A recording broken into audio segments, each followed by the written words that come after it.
Hello everyone, in this video I'm going to show you how to cut video in Filmora. So if you want to cut video, or you want to trim video, or you want to edit footage in Filmora, here is how you can get it done. First thing you have to do is you add your video to your timeline. So once you add your video to your timeline, make sure you turn on this preview mode, make sure it is on.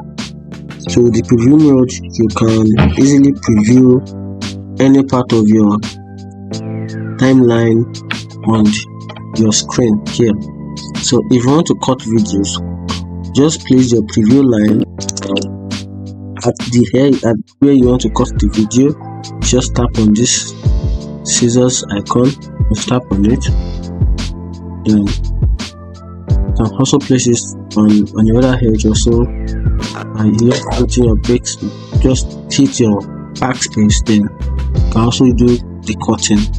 Then you can simply backspace the